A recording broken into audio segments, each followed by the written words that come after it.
Om Ajnanatimirandhasya Jnananjanashalakaya Chakshurunmiritam Yena Tasmai Shri Gurave Namaha. Shri Chaitanya Manobhishtam Sthapitam Yena Bhutale Swayam Rupa Kadamahyam Dadati Swapadantikam.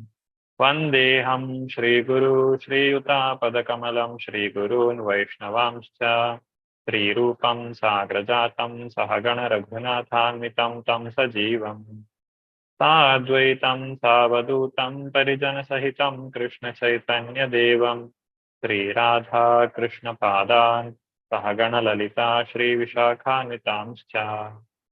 He Krishna Karuna Sindhu Dinabandhu Jagatpate Gopesha Gopika Kanta Radha Kanta Namostute Tapta Kanchana Gaurangi Radhe Vrindavaneshwari Vrishabhanusute Devi Pranamami Haripriye Vancha Kalpatarubhyascha Kripa Sindhubhya Evacha Patitanam Pavanebhyo Vaishnavebhyo Namo Namaha. Nama Om Vishnupadaya Krishna Preshtaya Bhutale Srimate Bhakti Vedanta Swamin Iti Namine. Namaste Saraswate Deve Gauravani Pracharine Nirvishesha Shunyavadi Paschatya Deshatarine. Jayo Shri Krishna Chaitanya Prabho Nityananda Shri Advaita Gadadhara Shri Vasadi Gaura Bhakta Vrinda. Hare Krishna Krishna Krishna Hare Hare Hare Rama Rama Rama Hare Hare. I welcome all the devotees for today's Bhakti Shastri class. Let us continue to our study on lesson number 8. This 8th lesson will cover the chapters of 11 to 14. 11, 12, 13 and 14. These 4 chapters are covered under this one lesson.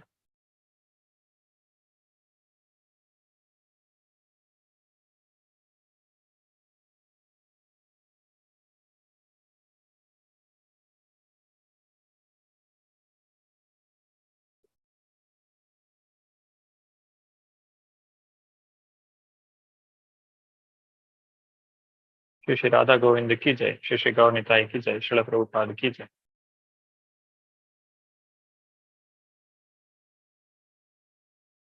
What we discussed in the last class is the glories of deity worship and different types of prayers. The laulyam, that is the price one has to pay for getting the love of Godhead. The larasamai, that is the 3 types of prayers. Then appropriate attitude towards the suffering in one's life, that is accepting all as the mercy of the Lord. The person becomes rightful person who gets the mercy of the Lord. Then discuss the general principles drawn from the examples of South Indian Brahmana, how he was glorifying the Lord, he was worshipping the Lord within the mind itself. So all these things we have studied.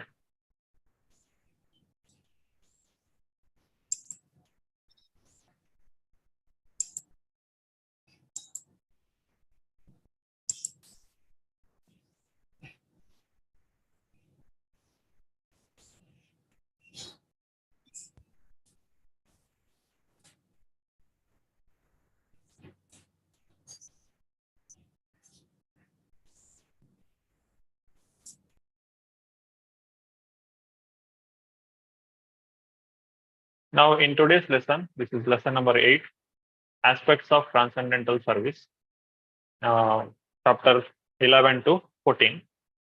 In my book, the chapter number 11, it is in page number 95. So those who are having other numbers, you can check with your book.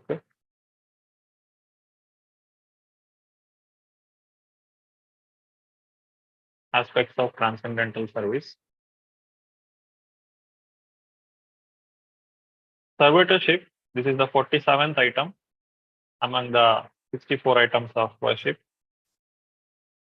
It begins with the servitorship.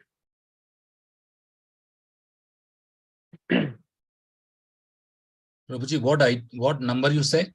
Servitorship? Sarvateship 47, 47. Yeah, I have 107 page number, and Okay. it's a book, I think, printed 2019, I think. Okay. Do you have the side heading as Sarvateship and Yeah. the heading as Yes, aspects heading of is servitorship, yes, but no numbers, none of these numbers. No, numbers are not there. Yes, Yeah, that is, we only have to count. You can note down. Yes, I have noted 47. Thank you, Prabhuji. Yes. Sorry, I logged in 2 minutes late today. Okay. So this is the servitorship which we are going to study first today. So from the Skanda Purana, there is a quote that we can. Okay, before that, let us make a list of it once again. So these are the 64 items of sadhana bhakti. Among them, first 20 are primary. There's 10 do's and 10 don'ts, that is pravritti and nivritti. The remaining 44, that is 64 minus 20 additional items. Among them, the 21 to 29, 59, that is items of sadhana. And last 5, they are the most potent items of sadhana. That is, even if a person performs these 5 potent items of sadhana, unknowingly also, he will get the maximum benefit. So these things will be covered. So this is the list, how it will be. In the chapter 6, we have seen the overview of all the 64 items, and today we have reached number 47. So 47 to 53, 11 chapter, and 54 to 59, 12 chapter, 69 to 60 to 64. These are the 5 potent items will be discussed in the 13th chapter.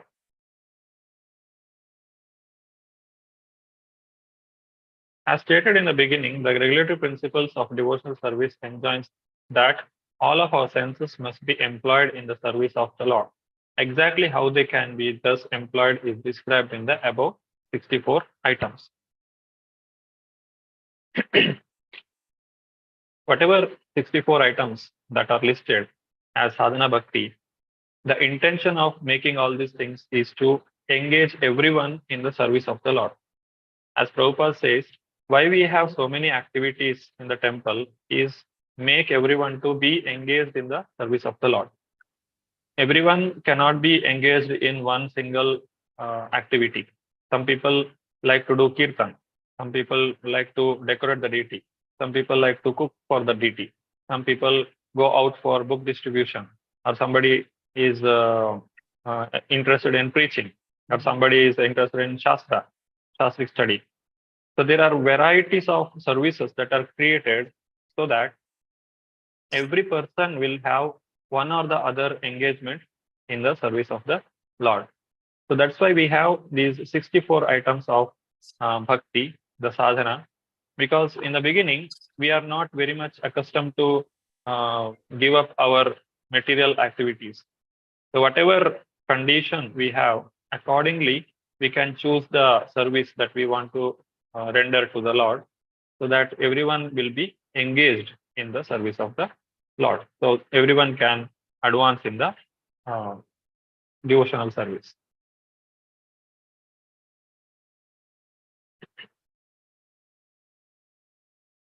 Now, in the servitorship, it is also called as dasyam, and in dasyam, we know the Hanuman is the example that we take.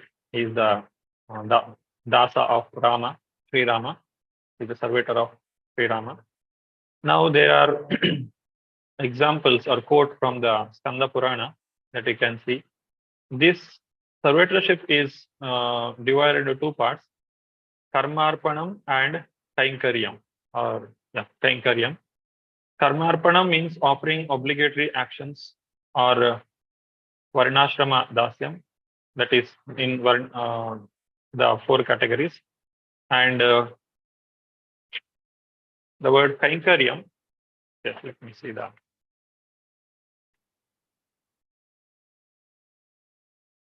Offering direct devotional activities like hearing and chanting to Krishna, or it could also mean offering the results of prescribed duties in the Varnashrama to Krishna. These all are called as Karma Arpanam. And Kainkarya means identifying oneself as a menial servant of Krishna. So what is the difference between Karmarpanam and Kainkaryam? Karmarpanam is offering the actions that we perform. That is called Karmarpanam. Kainkaryam means doing all the menial service to the Lord. So there is no much difference here. Kainkaryam, we say, he is always serving the Lord. He is doing all kinds of activities for the pleasure of the Lord.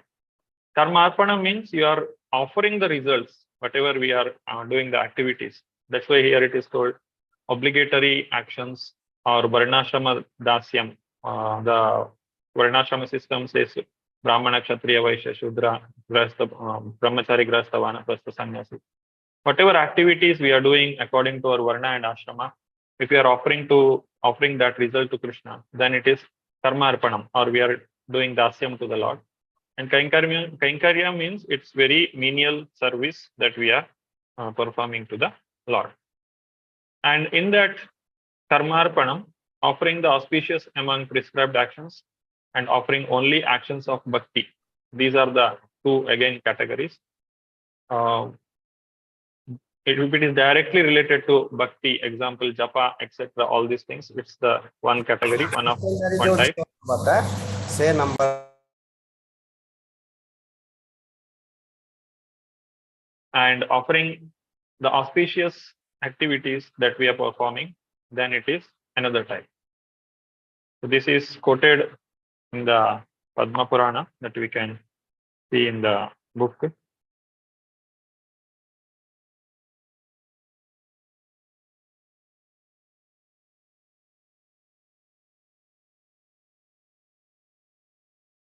Next, 48.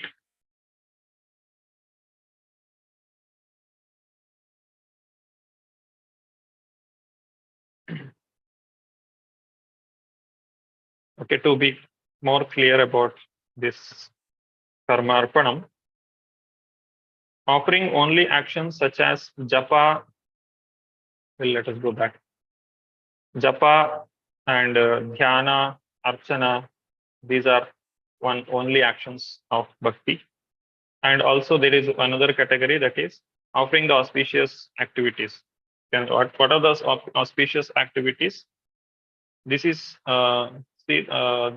this one, offering auspicious activities. It cannot be called as Shuddha Bhakti or Uttama Bhakti, because it is covered with the, if it is covered with the Jnana or Karma, then it is it cannot be called as Uttama Bhakti. Let me read this sentence. Those who are engaged in karma or prescribed duties according to Varnashrama are not actually pure devotees, but still, because they are offering the results to the Lord, they are acted as devotees. So those who are working as Varnashrama system, they are only giving the results of their activity, but it cannot be considered as a Uttama Bhakti. And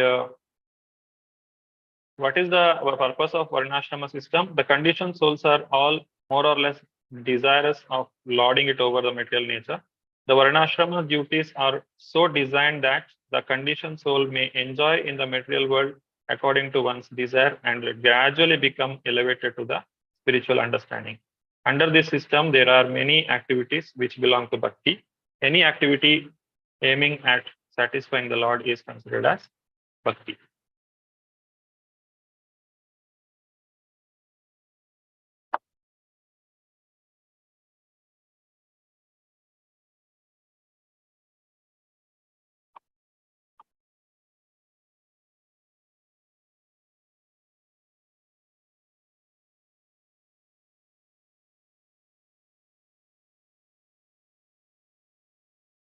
So this is the quote from Skanda Purana.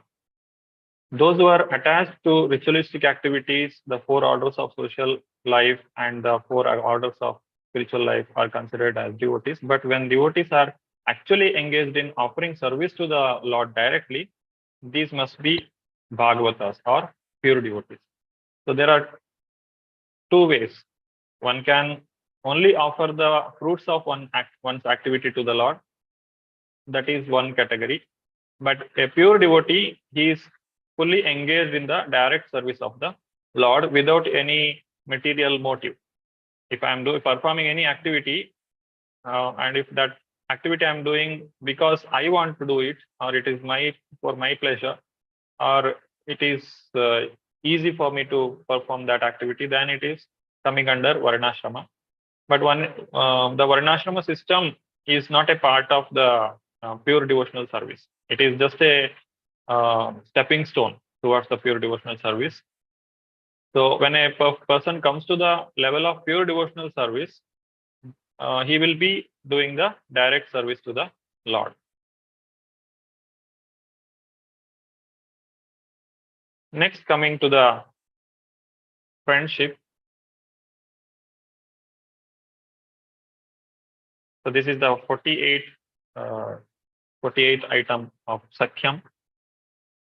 Trust, that is Vishwasa. Here we have the example of Draupadi from Mahabharata, and also Srimad Bhagavatam 11th canto example is given.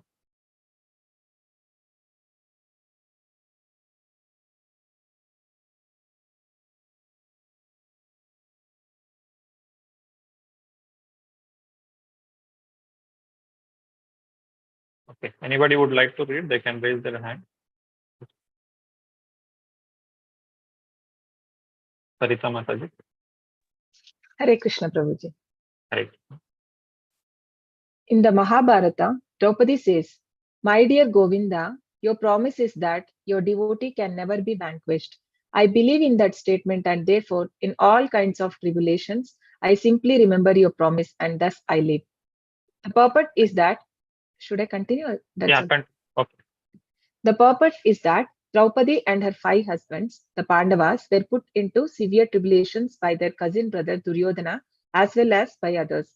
The tribulations were so severe that even Bhishma Deva, who was both a lifelong brahmachari and a great warrior, would sometimes shed tears thinking of them. He was always surprised that although the Pandavas were so righteous and Draupadi was practically the goddess of fortune, and although Krishna was their friend, still they had to undergo such severe tribulations. Though their tribulations were not ordinary, Draupadi was not discouraged. She knew that because Krishna was their friend, ultimately they would be saved. Hare Krishna. Hare Krishna. Thank you. So this is the Vishwasa. We have firm conviction that the Lord will always help. The Lord will always save us. Sureshwar Priya Mataji, you can read the next one. Krishna Prabhuji, Dandavat Pranam. Hare. A similar statement is in the 11th canto of Srimad Bhagavatam, 2nd chapter, verse 53, where Havis, the son of King Rishabha, addresses Maharaja Nimi, "My dear king, a person who never deviates, even for a moment, from the engagement in service at the lotus feet of Supreme Person, engagement which is sought even by great demigods like Indra, with firm conviction that there is nothing more worshipable or desirable than this, is called the first class devotee." Hare Krishna. Thank you, Mataji. Hare Krishna. So this is the example for a pure devotee of the Lord. Next, coming the 49th item, surrendering everything to the Lord. So here we have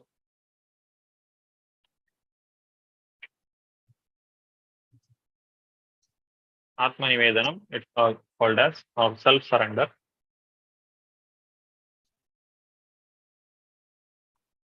Offering the self, that is Bhagavatam 11th canto, there is a quotation, offering of soul as the self, offering of body as the self.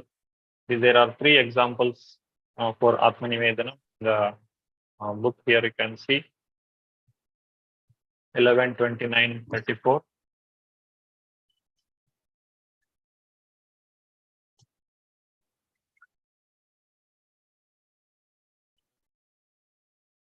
This is the one. Sarita Kapoor Mataji, you can read. Hare Krishna Prabhuji, Hare Krishna everyone, Dandavat Pranam to all.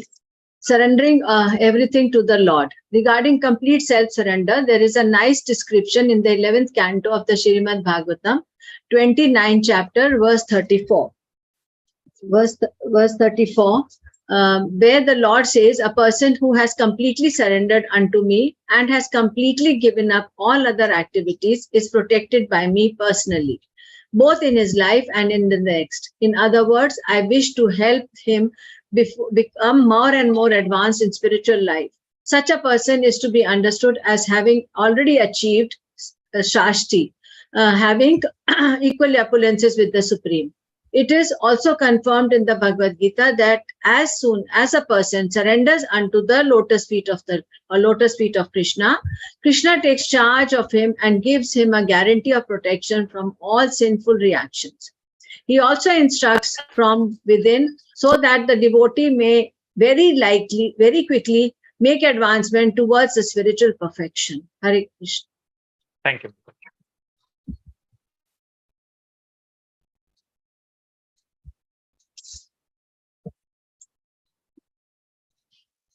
Is there another example for Atma Nivedana? Deepti Sahu Mataji. Hare Krishna, Prabhuji, Dandavat Pranam. Hare. This self-surrender is called Atma Nivedana. According to different authorities, self is differently defined. Self is sometimes considered to refer to the spirit self or soul, and self is sometimes considered to refer to the mind, or to the body. Full self-surrender therefore means not only surrendering one's self as spirit soul, but also surrendering one's mind and body to the service of the Lord. Sri Bhakti Vinod Thakur has sung a nice song in this connection. While offering himself as a fully surrendered soul, he said, my mind, my household affairs, my body, whatever is in my possession, my dear Lord, I offer to you for your service. Now you can do with them as you like. You are the supreme possessor of everything. So if you like, you can kill me, or if you like, you can give me protection. All authority belongs to you. I have nothing to claim as my own. Thank you, Prabhu. Hare Krishna. Thank you, ma'am. Hare Krishna. Similarly, Yamunacharya is also giving another example here. Muralidhar Prabhu.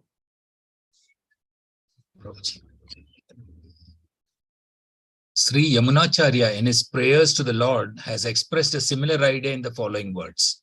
My dear Lord, I may be living within some body as a human being or as a demigod, but whatever mode of life, I do not mind, because these bodies are simply byproducts of the three modes of material nature.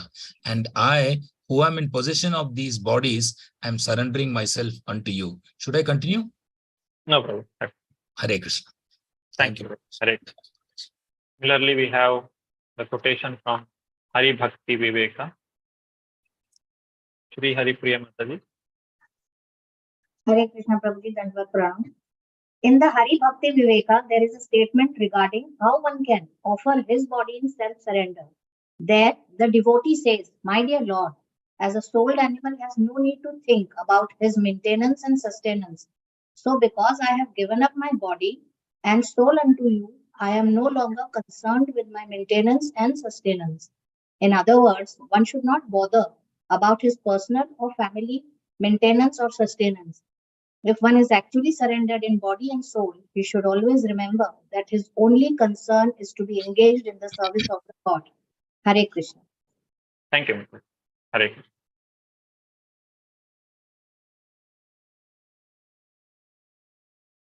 So these are some quotations about self-surrender, Atma Nivedanam.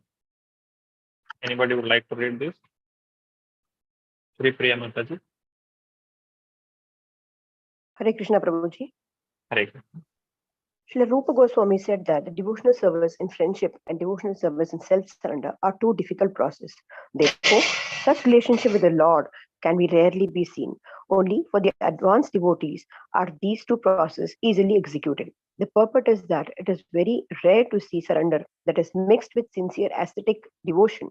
One must give himself completely to the will of the Lord. Hare Krishna, Prabhuji. Thank you so much. Thank you.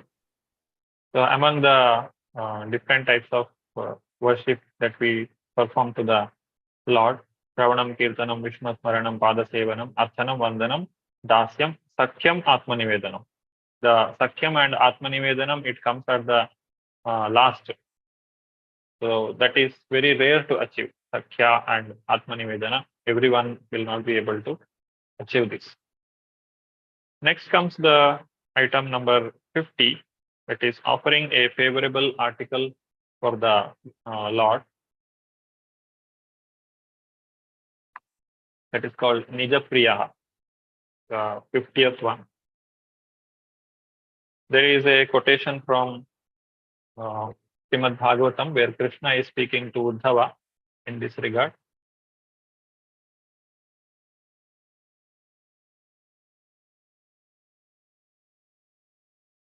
I will read it from here.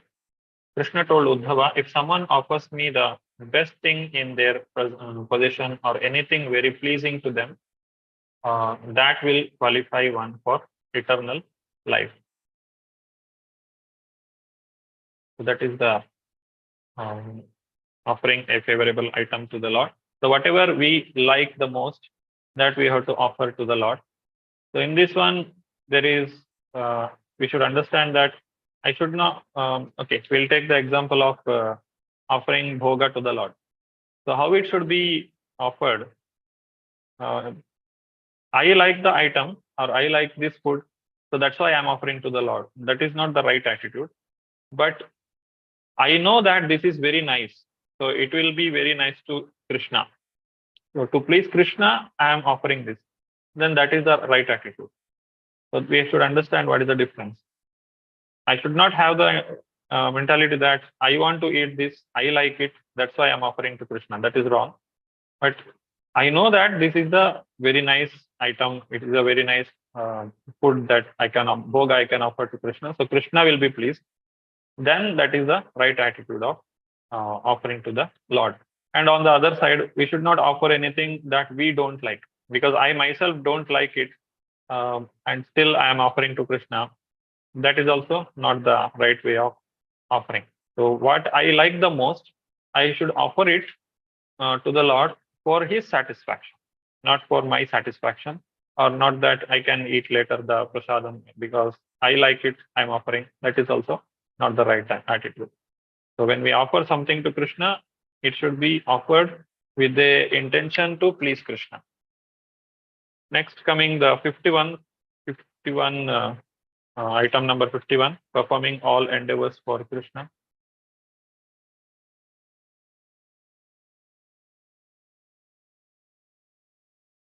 It is good.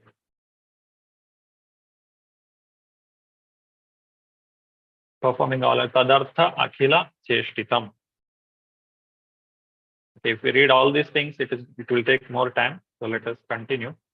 Next, 52nd is the being a surrendered soul to Krishna.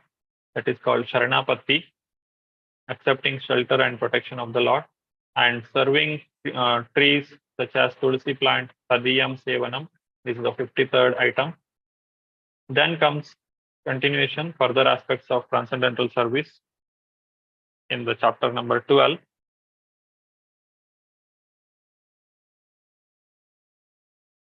Hearing the revealed scriptures, that is study of Shastra, residing in Mathura, and rendering service to the devotees, Vaishnavanam Sevam, and serving the Lord according to one's position, Yatha Vaibhavam Mahotsavo. We should observe the festivals for the Lord.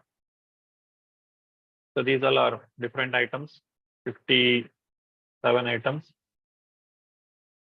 Next, 58. So according to one's wealth means we should not reduce the festivity. Whatever capacity we have, accordingly we should offer everything to the Lord.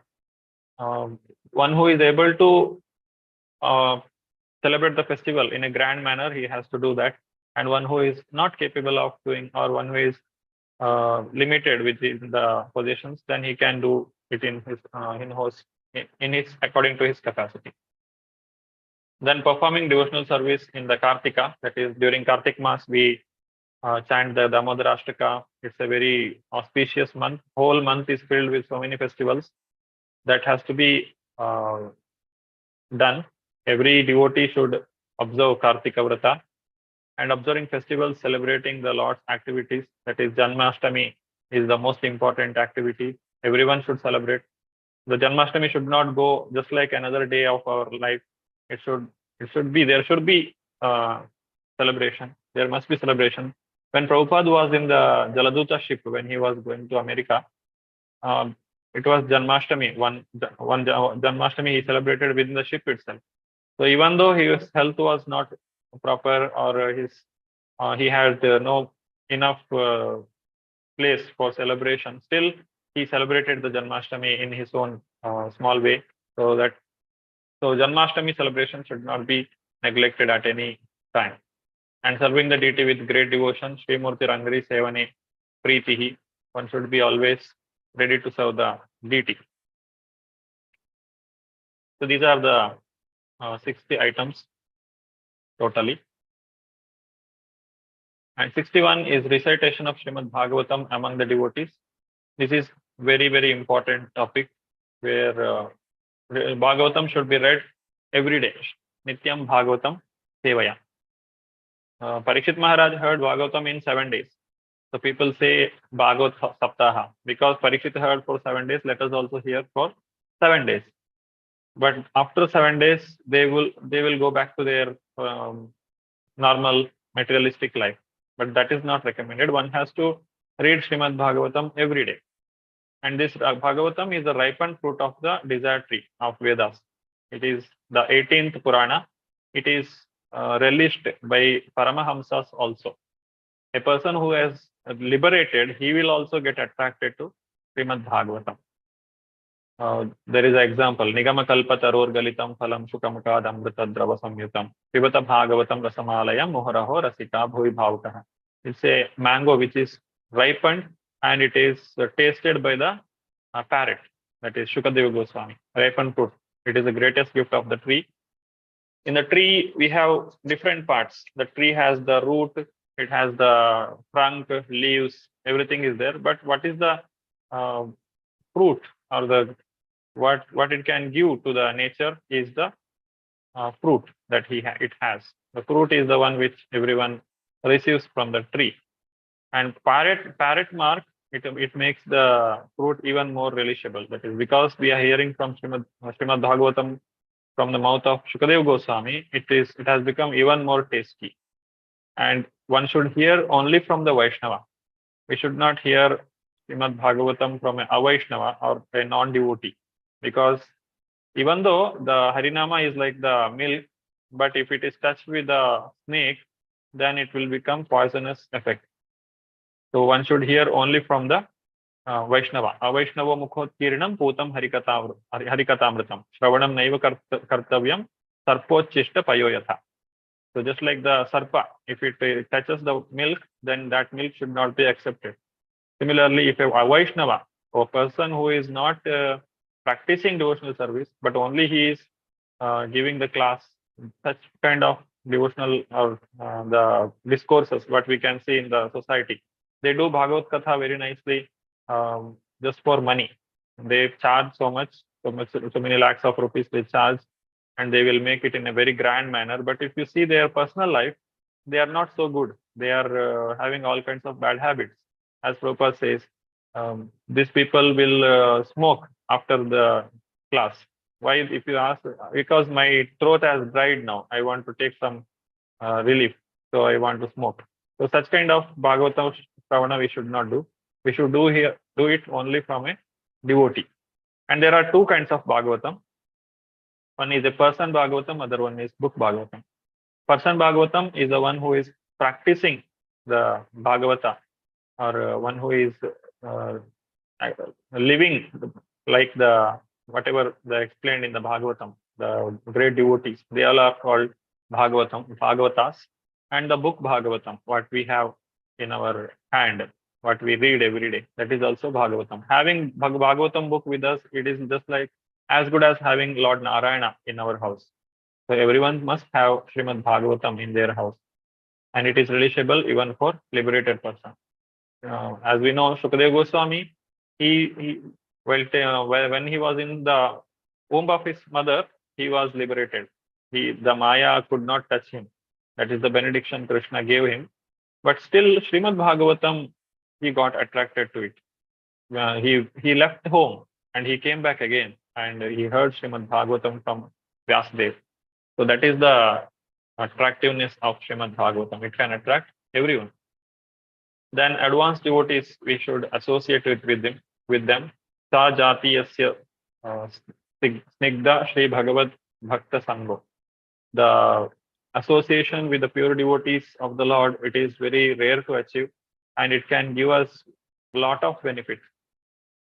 Generally, what makes us separate from Krishna is our own sinful activity.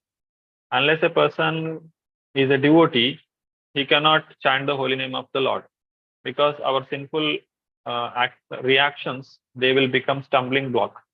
But when we go to the pure devotees, when we come to the association of the pure devotees, then we will be able to get rid of this sinful activity. The sinful reactions will go away. This pure devotees association, it will burn all our reactions for this the association, so that a person can begin his devotional life. And this devotional service is a gift only available in the hands of a pure devotee of the Lord. It is not available anywhere else. Krishna gives himself in the hands of a devotee, and that devotee will give the result of devotional service to any person. Even though somebody is fallen, just like Prabhupada went to America, there were hippies, they were making all kinds of sinful activities, but they also can become devotees when they associate with the pure devotees like Srila Prabhupada. And there is an example of crystal stone in the 62nd item.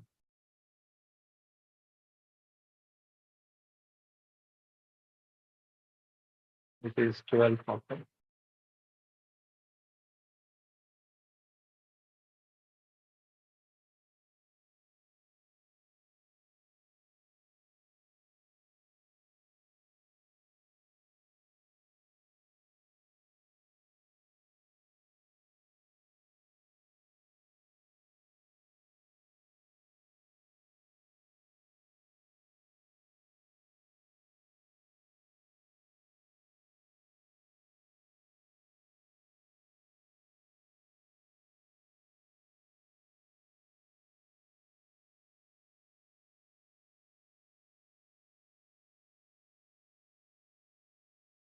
Contagious association.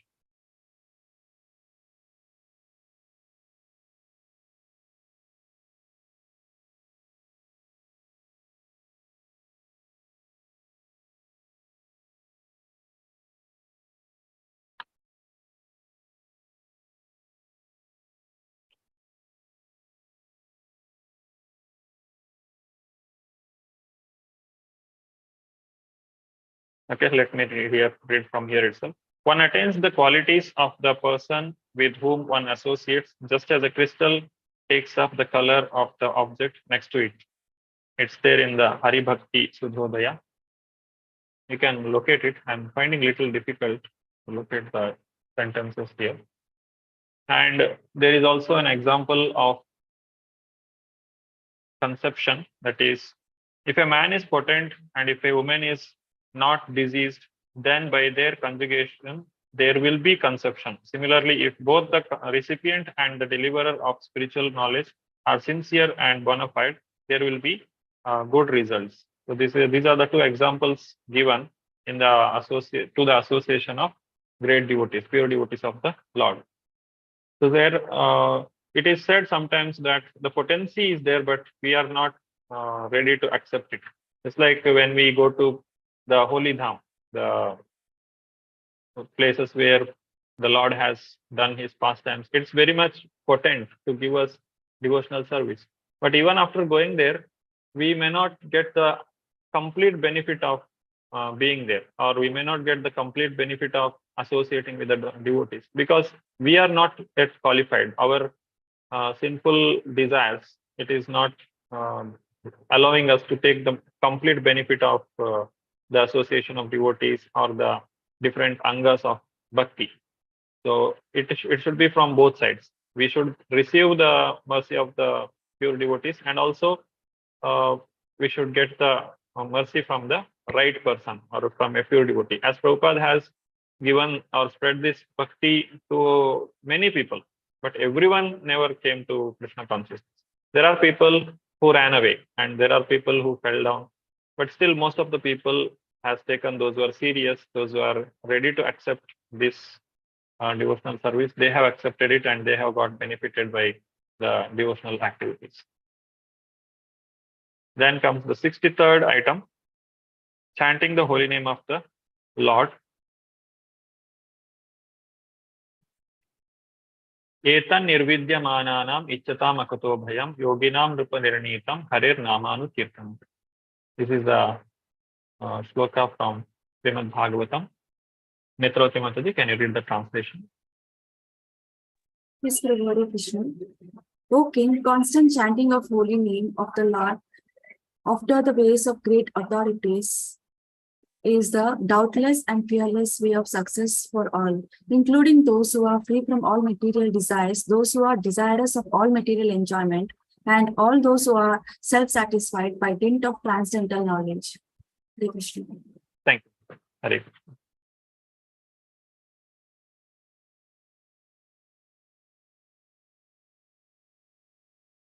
So among all the processes for this perfection, devotional service or bhakti is the greatest. And among all the angas of the bhakti, hearing, chanting, and remembering the Lord are the greatest. And among them also, chanting is the supreme one. That is, Krishna says, Yajnanam Japa Yajñosmi.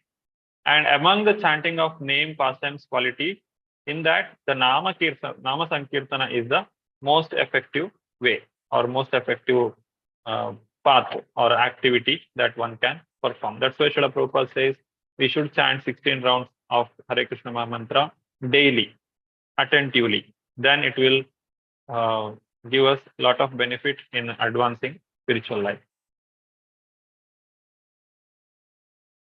And Nama Sankirtana, it is the sadhana and sadhya. What is that sadhana? Sadhana means the one which helps us to reach the goal. That means it's the path. The Nama Sankirtana is the path or it is the process. And also it is the sadhya. Sadhya means what goal we achieve. What do we achieve by chanting daily? We achieve more pure chanting. Our chanting becomes more and more pure. That is sadhana and sadhya. If we are regularly chanting the holy name of the Lord every day, then it will it will take us to pure the Shuddha Nama. When we get the Shuddha Nama, we will achieve the Krishna Prema. By Nama Sankirtana, one gets association of the Lord and even purchases the Lord. This is given in the book, as Adi Purana it's given. And who can chant? One who has worshipped the Lord for many births. That is, and name is non-different from the Lord, and one should chant offenselessly. These are the 4 points that we can see in the under this topic. And what is the difference? What is the relation between seva and nama? So without having a clean heart, one cannot chant offenselessly. As long as we have material desire within our heart, our chanting will not become pure.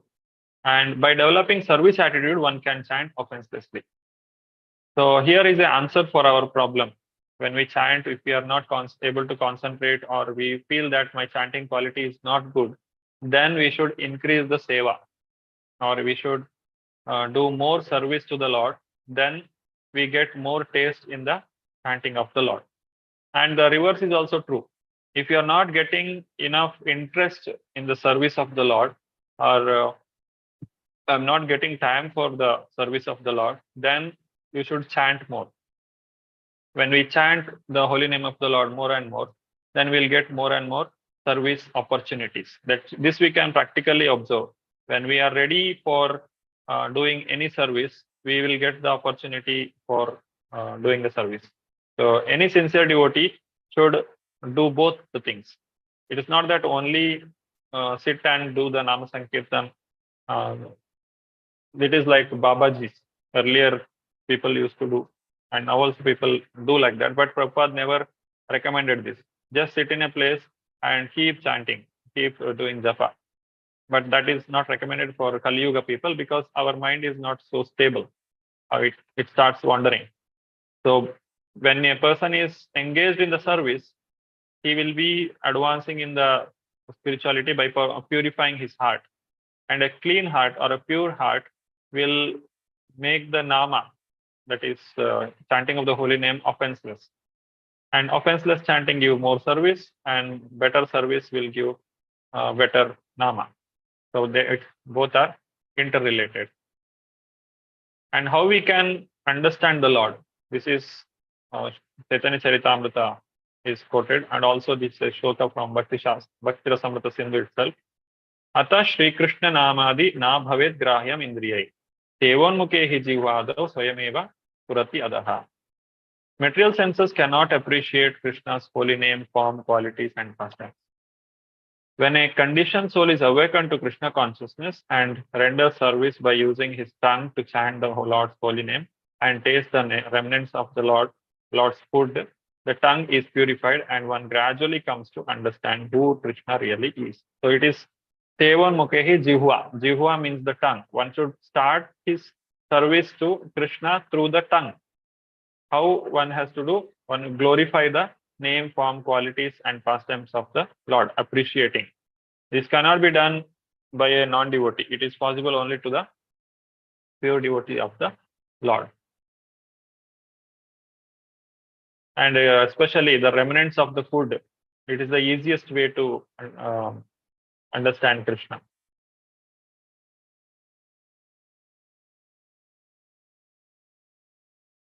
The 64th item is living in Mathura, that is the Mathura Mandale Sthitihi. Other holy places may award liberation, but Mathura awards not just dharma. Living in Mathura is the most important item of the devotional service. Now, in the next chapter, that is 13th chapter, is exclusively concentrating among 5 items. So we have completed 64 items in the 12th chapter itself. From those 64 items, the 5 most potent items will be taken here, and it will be explained. So what are those 5 most potent items are? This is the shloka in Chaitanya Charitamrita. Sadhu Sangha Nama Kirtan Bhagavata Shravan Mathura Vasa Shri Murtira Shraddhaya Sevan. One should associate with devotees, chant the holy name of the Lord, hear Srimad Bhagavatam, reside at Mathura, and worship the deity with faith and veneration. These are the 5 items. Even if a person does this knowingly or unknowingly, it will have lot of benefits in the devotional life of that person. So Prabhupada also has made or designed this ISKCON and the activities in this institution in such a way that we do all these 5 items. Sadhu Sangha, we associate with the devotees in the temple. Nama Sankirtan, when devotees come together, there is a glorification of the Lord. And Bhagavata Shravana, we have class, Bhagavatam class every day morning. And Mathura Vasa, we go to Tirtha Kshetra every time we go to the yatras. And also living in the temple, it is no difference between living in the dham and the temple. And Sri Murtira Shraddhaya Sevan, we have the archana of the Lord. We decorate the Lord. We cook for the Lord. We offer the bhoga to the Lord, and we accept prasadam. So that is the Sri Murtira Shraddhaya Sevan. All these things. These are the 5 most potent items of the devotional service. Sakala sadhana shreshta e pancha anga Krishna prema janmaya e panchara alpasanga. So these 5 limbs of devotional service are the best of all. Even a slight performance of these 5 awakens love for Krishna. So that is the 13th chapter.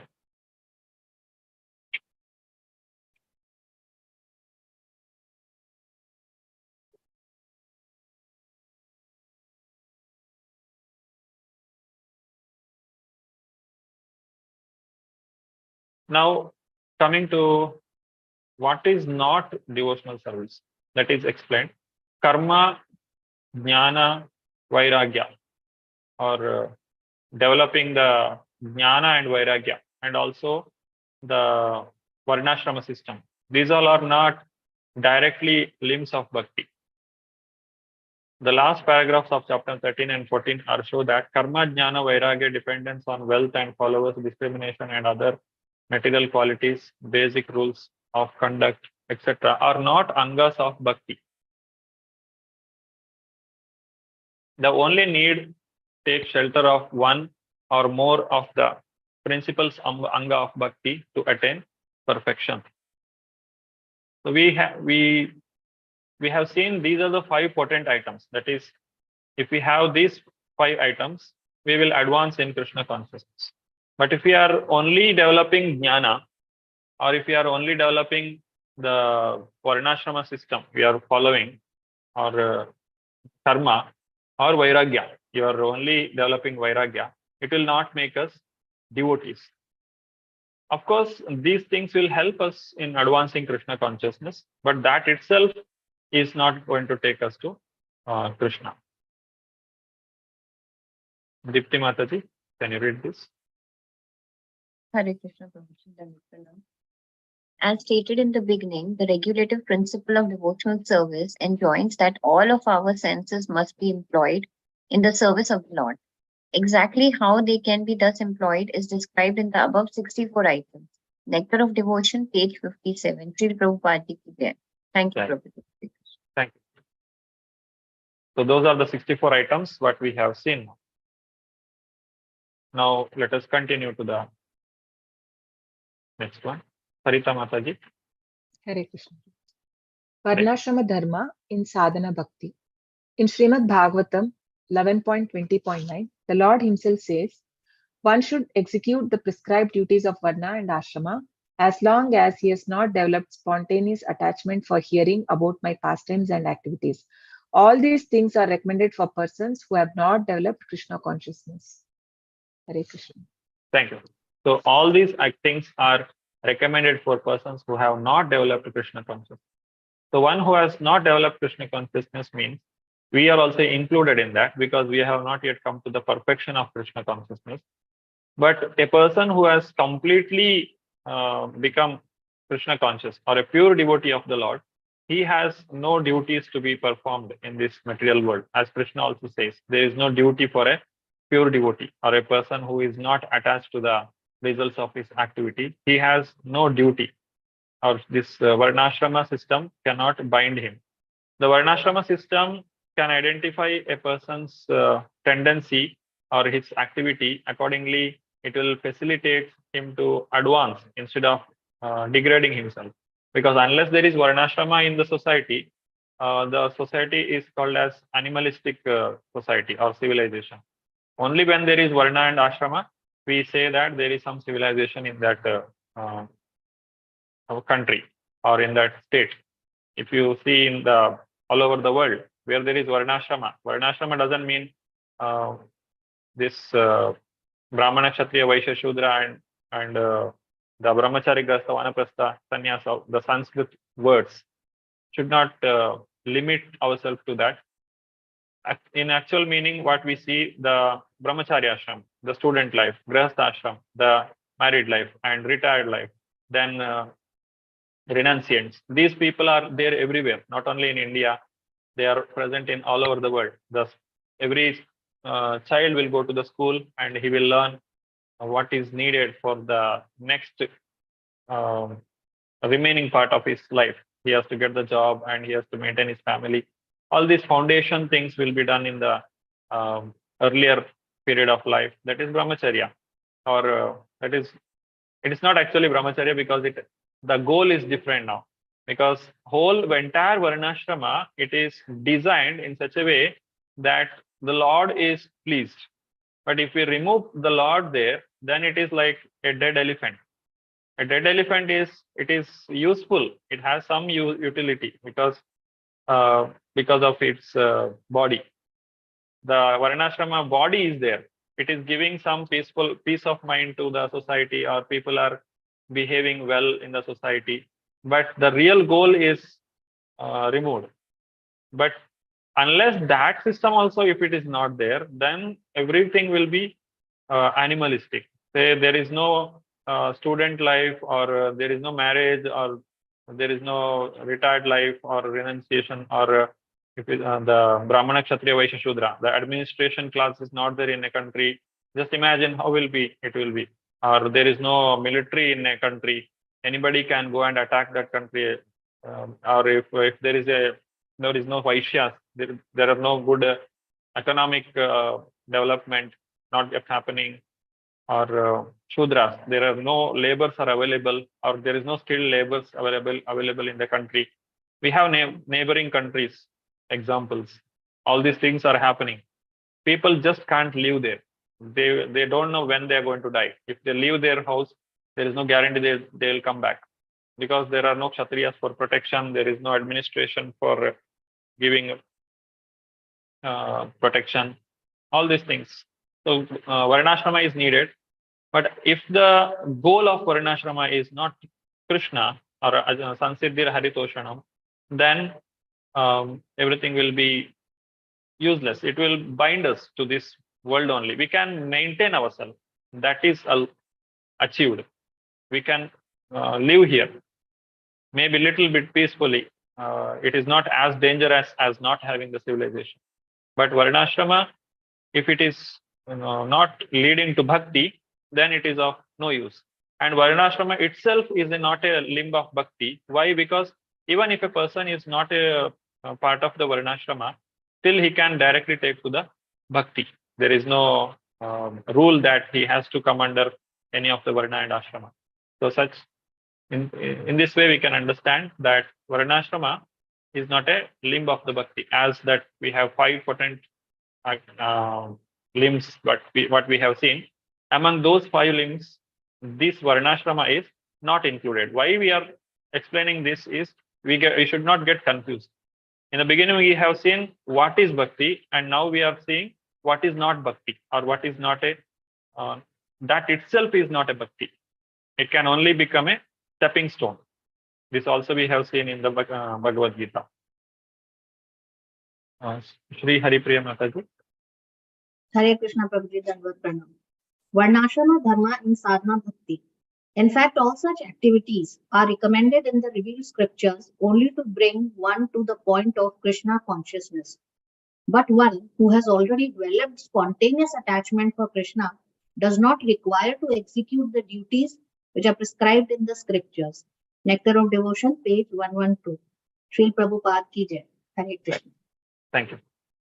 So as Krishna says in Bhagavad Gita, Name partasti kartavyam trishu lokeshu kinchana. Krishna says, Arjuna, I don't have any duty, because the person who has devotion to Krishna also has no duty. Then how Krishna has any duty? Krishna don't have to do any activity, but still Krishna performs the activities according to the rules of this world.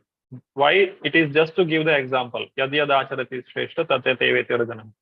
So pure devotees, they will also act according to the Shastra. They will also do all the rules. They will follow the rules and regulations, but it is not out of duty. It is out of choice, or it is just to give a example for the general public. They will do the activity. Similarly, Krishna is telling Arjuna, you should give the example of a good warrior, how one should protect the religious activities, or dharma. Dharma has to be performed. So you have to do. So we should not take this statement as a freedom for giving up all the activities. And of course, we are not yet come to the platform of pure devotional service. We are still in the sadhaka level. We are not in the prema bhakti. The prema bhakti level, those who are completely liberated, those people are not bound with the Varnashrama Dharma. Anybody would like to read?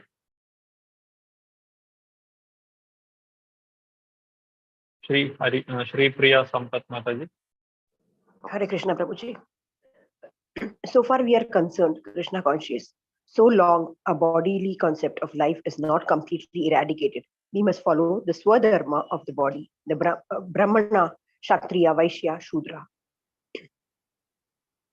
Yeah. Thank you, Mataji. Hare. Hare Krishna.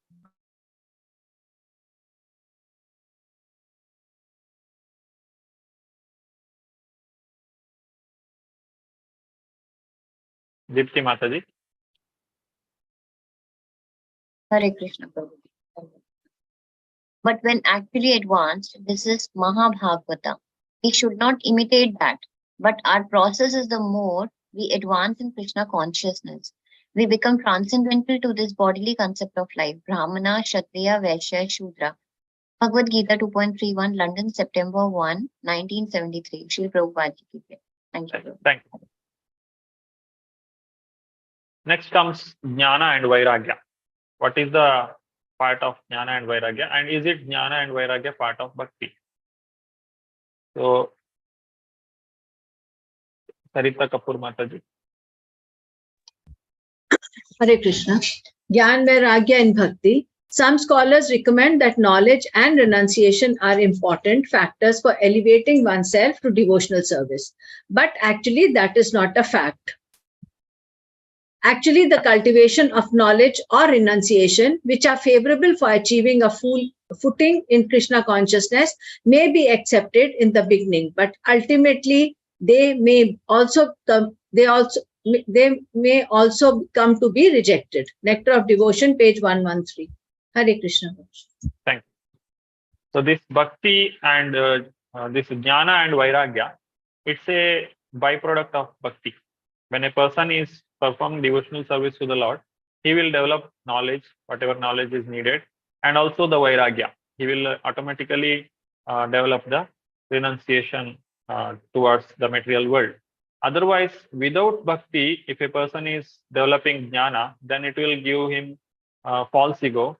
And if he if it is artificially performing Vairagya, then his senses can overpower, or the senses can defeat him at any time. The senses are like the venomous snake. It's always waiting for biting. But when a person is coming to Krishna consciousness, his senses will become like the snake without teeth. It's poisonous teeth is removed, so there is no danger. But Bhakti will lead to, or Bhakti will bring the Jnana and Vairagya. But Jnana and Vairagya need not be practiced for achieving Bhakti. Or with the, you cannot, it is said that if you want to practice Bhakti, first you develop Jnana, and first you develop Vairagya, you give up the attachment to this world, or you first read all the Shastras, and then you perform Bhakti. No, that is not told. You directly go to Bhakti. How it is? Somebody is doing Sankirtan, just join it. Somebody is distributing Prasadam, accept it. Somebody is glorifying the Lord, listen to it. So this is all Bhakti, direct Bhakti.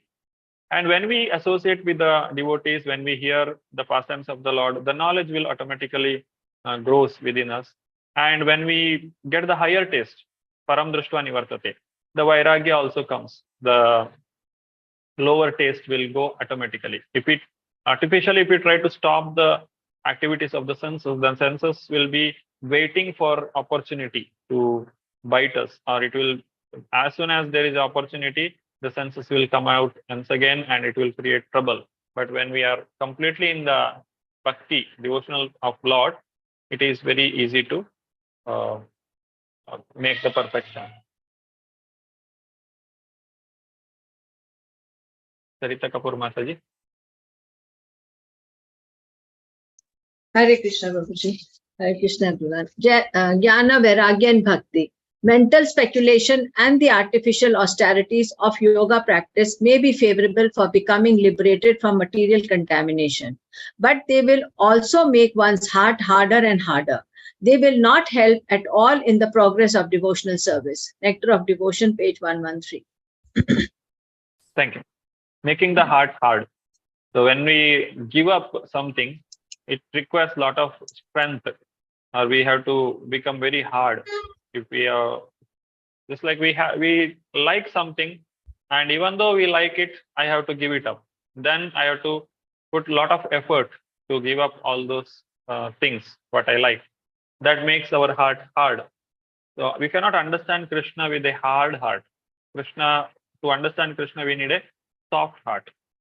So what is the better way? It is bring Krishna, then all these things, all these difficulties will go away. All this attachment and all, it will go away from our heart, and we will become freed from these activities, or the contaminations will go away.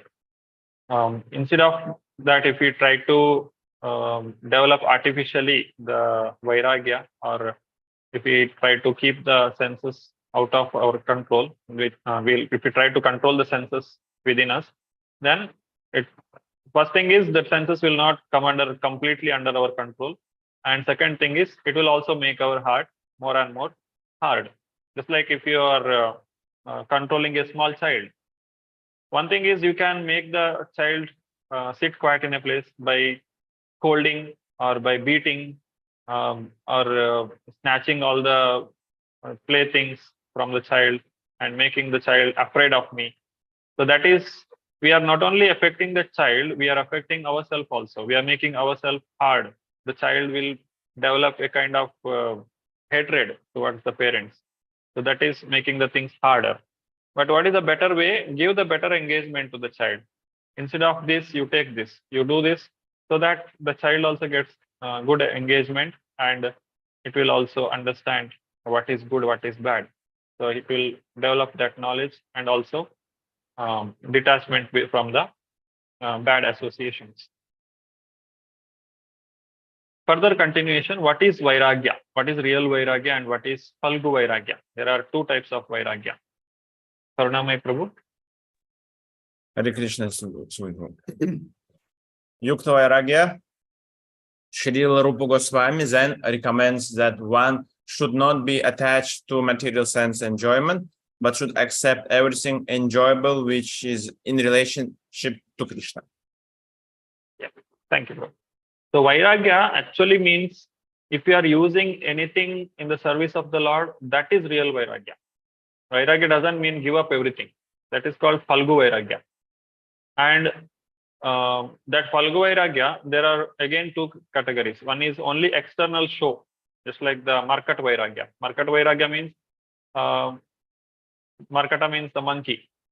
Monkey also looks very great sage, because if you see sages, they live in the forest, and they have hardly anything to possess. They are very just like some people go to forest and they will have one set of clothes, and they will live under the tree. So these are our external symptoms of vairagya, and that is visible in the monkey also. The monkey also doesn't have anything to possess, but still, is it having any vairagya? It is renounced? No, it has all kinds of enjoyment in that place, and its mind is always disturbed. So if somebody is only showing the external appearance of a vairagi, then it is called markata vairagya. And another type of vairagya is falgu vairagya. Falgu vairagya means giving up everything, thinking that it is material. Prapanchikataya buddhya hari sambandhi vastunaha mumukshubhihi parityago vairagyam falgu katyate. Just like we are using this computer, we are using internet, or we are using vehicles for traveling. These all are products of the modern civilization. Now, if I think that these all are ugra karma, I don't use it. These all are dangerous. So I will not make use of this. I'll completely renounce this. Then we are not really making the best use of the facility, what is available.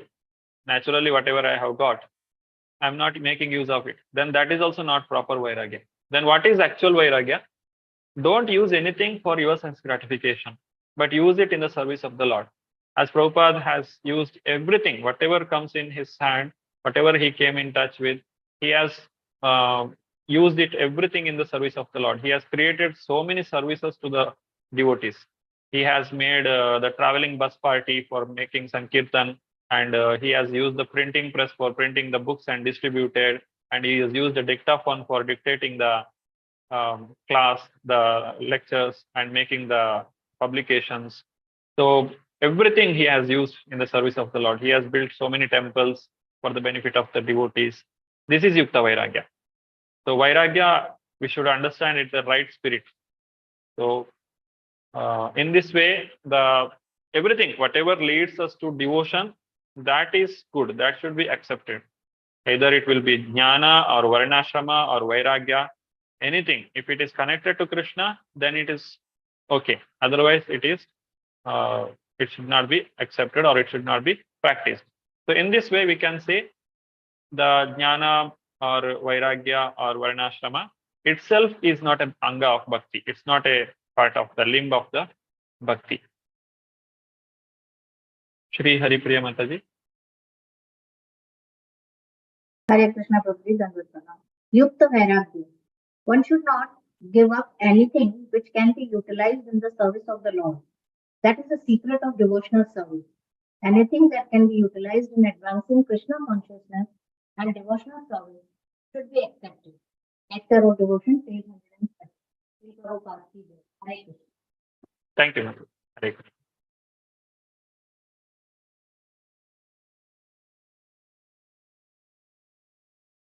Okay, shall we have the kirtan now? Who is going to do the kirtan today? Pardon?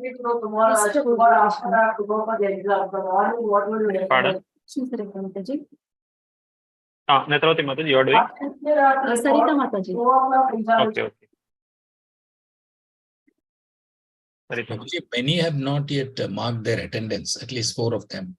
Every week now, at least 2 or 3 people are not marking their attendance. Though they are present, I note down their names, but they are not following up with attendance on screen. Okay, we'll give them chance at the end, Prabhu. Okay. Yeah, Mataji, you can start. Yeah.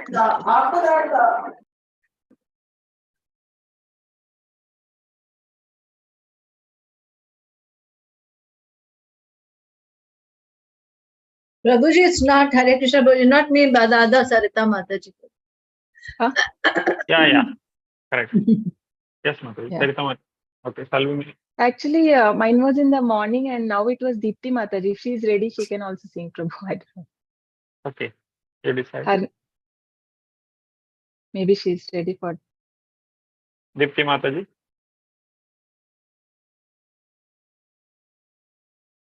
Hare Krishna Prabhuji, Dandavat Pranam. Mataji, that's perfectly fine. Please carry on. Maybe next time we'll do. No worries at all. Yes. Okay. Yeah. Hare Krishna. Thank you, Prabhuji. Hare. Dule dule gaura chan hari gun gan. Dule dule gaura chan hari gun gan. Ashiya vrindavane, Ashiya vrindavane, Nache Gaurarai, Nache Gaurarai, Dule dule Gaurachan, Hari Gun gan. Dule dule Gaurachan, Hari Gun gan. Vrindavane tarulata, Preme koi hari kata. Vrindavane tarulata, Preme koi hari kata. Nikuse paki guli, Nikuse paki guli, Hari Naam Shonai, Hari Naam Shonai, Dule dule Gaurachan, Hari Gun gan. Dule dule Gaurachan, Hari Gun gan. Gaura bole Hari Hari, Shari bole Hari Hari, Gaura bole Hari Hari, Shari bole Hari Hari. Mukhe mukhe shuka sari, Mukhe mukhe shuka sari, Hari Naam gai, Hari नाम गाय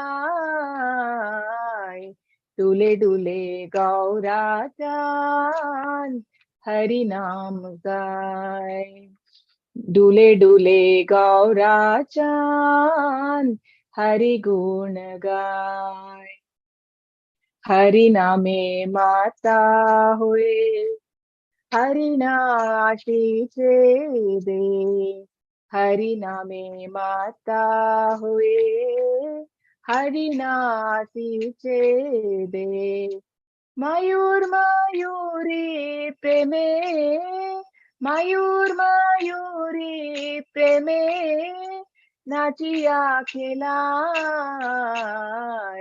नाचिया खेलाय डोले डोले गौरा चांद हरि गुण गाय डोले डोले गौरा चांद हरि गुण गाय प्राणी हरि ध्याने हरि हरि बोलो बादन बुरी प्राणे हरि ध्याने हरि हरि बोलो बादन बुरी हरि नाम गए गए हरि नाम गए गए रसगाल जाय रसगाल जाय डुले डुले गौरा चांद हरि गुण गाय डुले डुले गौरा चांद हरि गुण गाय आसिया आशिया जमुना कुले नाचे हरि हरि बोले आशिया जमुना कुले नाचे हरि हरि बोले जमुना उठोले से जमुना उठोले से चरणा दोलाय चरणा दोलाय डुले डुले गौरा चांद हरि गुण गाय डुले डुले गौरा चांद हरि गुण गाय हरे Krishna Krishna Krishna Hare Hare Hare Rama Ram Ram Hare Hare Hare Krishna Krishna Krishna Hare Hare Hare Ram Ram Ram Hare Hare Hare Krishna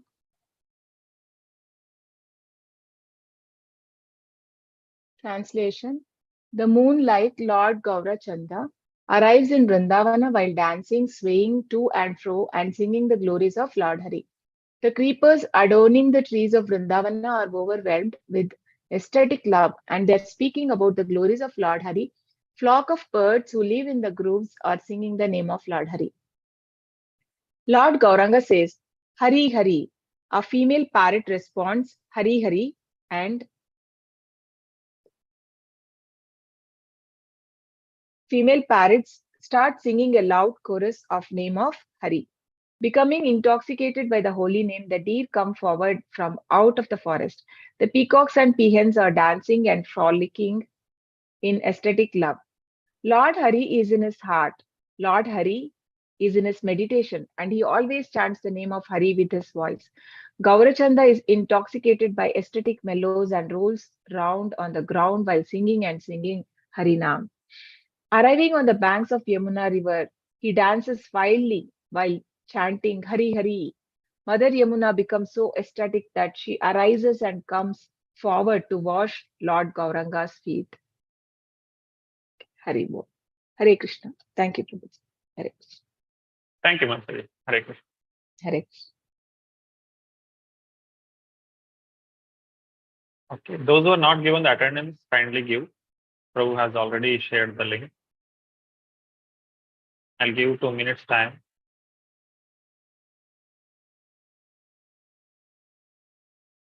Those who are not given the attendance for today's class.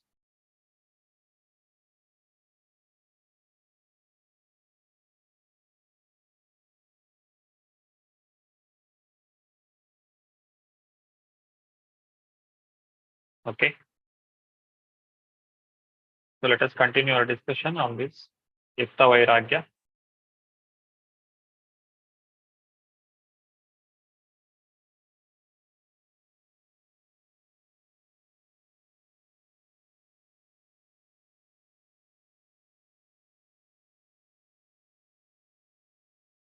अनासक्तस्य विषयान् यथार्हम् उपयुञ्जतः निर्बन्धकृष्णसम्बन्धे युक्तवैराग्यम् उच्यते.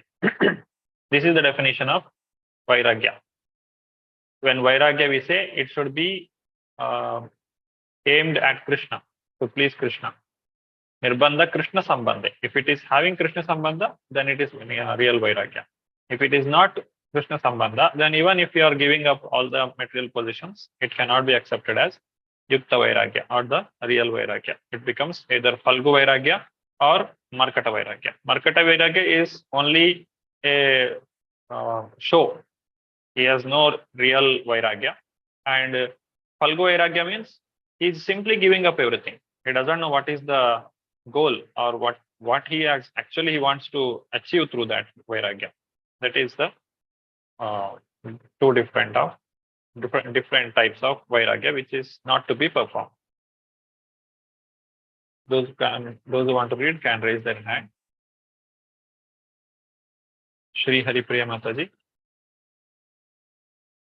Hare Krishna Prabhuji. Yukta Vairagya. The impersonalists who try to avoid everything material may undergo severe austerities, but they miss the opportunity of being engaged in the service of the Lord. Thus, their renunciation is not sufficient for perfection. Nectar of Devotion, page 115. Srila Prabhupada ki jai. Hare Krishna. Thank you. These are the Pancha Anga. Sadhu Sangha, Nama Kirtan, Bhagavata Shravana, Mathura Vasa, Srimurtira, Shraddhaya Seva. This already we have seen. Now we have a activity here. That was the reading activity. Group exercise. Explain the importance of your given item of devotional service and give the reference to chapter 12 and 13. These are the page numbers. Select a group member to present your conclusion. So we'll make 5 groups here. There are 18 people. So 3 to 4 people will be there, or 4 to 5 people will be there in one group. Worshipping the deity, hearing Srimad Bhagavatam, serving the devotee, chanting the Hare Krishna mantra, and residing in Mathura. These are the 5 items of devotional service. You have to take any one of these items and read these page numbers. I hope you already read these points. So you have 5 minutes for discussion in the group and then 2 minutes for presentation. The time starts. I'll make 5 groups. Time starts now.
Hare Krishna. Welcome back to the discussion.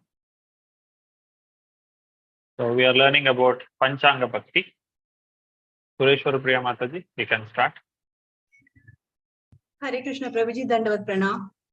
In my group, Dr. Sarita Kapoor Mataji, Muralidhar Prabhu, and Pradosh Prabhu, and myself, we all were there, and we discussed certain points, and everybody may have to say something. So they all will tell, and whatever I remember, I'll tell you.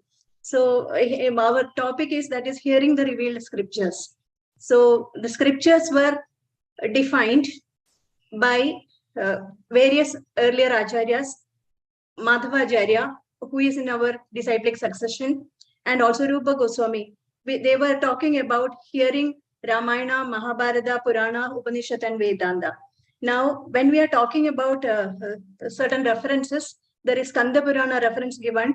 A person who is constantly reading the literature and enunciating the cultivation of Vaishnava devotional service is always glorious in human society. So, keeping Bhagavatam at home and worshipping Bhagavatam is more important, because if one is keeping Bhagavatam at home, it is as good as Lord Krishna is residing in your residence. So there is no difference between Grandhraj, Bhagavatam, and Lord Krishna himself. It is one and the same. That is one thing. Then again, Srimad Bhagavatam is supposed to be Amala Puranam because it is narrated by Shukadeva Goswami. He heard it from his father Vedavyas, and also he was a liberated person when he was in the mother's womb itself. And I heard that now he had come out from his mother's womb at the age of 16. I heard it in some lecture. So in that way, he was a liberated soul. He did not come because of because he didn't want to have any material attachment. That was the reason he continued to live in the womb of his mother. So after coming out also, he was totally transcendental, and he had an opportunity to hear Srimad Bhagavatam from his father himself. So he got, earlier he was like going towards impersonalism, but he was attracted to Bhagavatam. Then he became, he became transcendental, and he developed attachment towards Bhagavatam. And once it is heard from Shukadeva Goswami, it is just like, it is compared with a ripened mango. Now, ripened mango will become sweeter if it is touched by the lips of the beaks of a parrot. So Shukadeva Goswami has got that kind of a thing. So when Shukadeva Goswami is touched Bhagavatam, it becomes more and more sweeter. And it has got, and hearing Bhagavatam means you are just in the right track of devotional service. Now the rest of whatever things I have forgotten, my colleagues will speak. Dr. Sarita Kapoor Mataji and Muralidhar Prabhu and Pradosh Prabhu. Hare Krishna Prabhuji. Hare Krishna. Hare Krishna Prabhuji. Yes. Hare Krishna Prabhuji. Then in addition to this, it says that if you have a Bhagavatam at home, it is as the Lord is very happy. The Lord, and if you pay your obeisances, not that we dust the dust on it every month or anything of that sort, but you have to every day read it and apply it and pay its obeisances to Bhagavatam, and then that is one of the way you can get freed from your sinful reactions. Now, because it's very, very close to Lord. Secondly, what Mataji said, Sureshwari Priya Mataji said, no, that it was the parrot. It is not only, for me, it seems it's not bitten only, it's been already eaten and then given out. So it's a sweet and sweet. It's not only sweet, it's the sweetest of all, Prabhuji. So it is like he ate the whole fruit and then he gave out the fruit. It is so sweet. And actually, if you start reading the Bhagavatam, you don't want to stop reading it. It is really, really an addicting Shastra for us. So that, and secondly, we can get a lesson from this, that he could collect all the knowledge by listening just in the womb. So I always feel like my patients should all listen to it so that they also produce children who are totally well versed in Bhagavatam before they come out. So probably that Garbha Sanskar is the notion what he wanted to deliver, that Garbha Sanskar is very important also, because he also got it within the Garbha, everything. So it is important that if those who are not married or just married or who are pregnant, that those people should keep on listening them, so that the next generation turns out to be very, very pious. And then he says that the person who writes it also, whoever is writing it, the whatever he reads about the Shastras, about the literature, Vaishnava literature, and that person also is close to Narayana, and it is as good as the Narayana is residing in their house. And then the reading, and plus it says that it's better to read Bhagavatam rather than to read the filmfare and Sawdust, all this mundane literature. So it is better to read only Bhagavatam, and which is relished, and that will be giving you a transcendental bliss. So it is comparing between the mundane and the spiritual literature. So this is where it is giving about the further transit, about hearing about the revealed scriptures. Then Muralidharan Prabhuji wants to add something, he can add. Thank you so much, Prabhuji. Thank you. Yeah, for me, it was mainly, it's not only about hearing and reading, it is also about writing. So all the three aspects are covered in the number 54, the Bhakti that we are talking about. And the Pancha Bhakti, hearing the revealed scriptures, writing about it, and ensuring that you are able to listen to it daily. Thank you, Prabhuji. Thank you, Prabhuji. Hare Sarita Mataji. Hare Krishna, Prabhuji. So Yes. we have chosen myself, Haripriya Mataji, and Jayanti Mataji. We were in the group, and we chose rendering service to devotees. So basically, yes. So in Vaishnava Sampradaya, we know that the rendering service to the devotees and taking their blessing is most important. As Krishna himself state in Bhagavad Gita, Tadvidhi pranipatena pariprashnena sevaya. Like whom do we submit? Obviously to a pure devotee, and who is also a acharya, and with all humility and with the service when we do, and when he is pleased, then only we will be able to understand about Krishna, about the Lord. And also it is said, Yasya prasadat nagatihi kutopi, and we sing every day. Yasya aprasadat nagatihi, Yasya prasadat nagatihi kutopi, Yasya prasadat Bhagavat prasadat Bhagavat prasado, Yasya aprasadat nagatihi kutopi. Okay. So if there is no, we don't have a blessing from the Guru, then we are not able to advance ourselves in the Bhakti.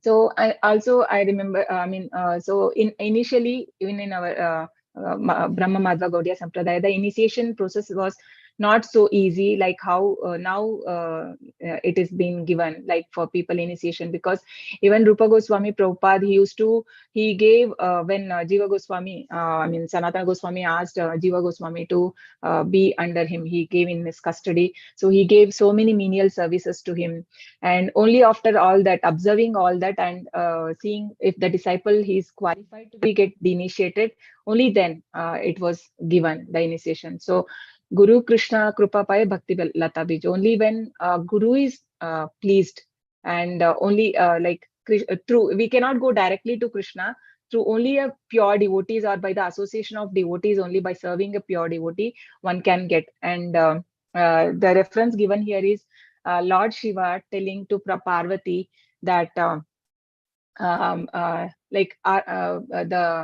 worship of the Vishnu, the Supreme Lord is the highest, but worshipping of devotees of Vishnu is more higher, considered to be the more highest. Aradhananam sarvesham Vishnur aradhanam param tasmat parataram dehi tadiyanam samacharan. So he says that. And also Chaitanya Mahaprabhu mentions, and we have heard this how important is the dust of the feet, from the devotee's feet, and the remnants that he has left, and the water which is washed the devotee's foot. So these are all considered to be very powerful substances, and this will help us really to develop in Krishna consciousness. So maybe Haripriya Mataji can add. I would have missed many things. Mataji can add.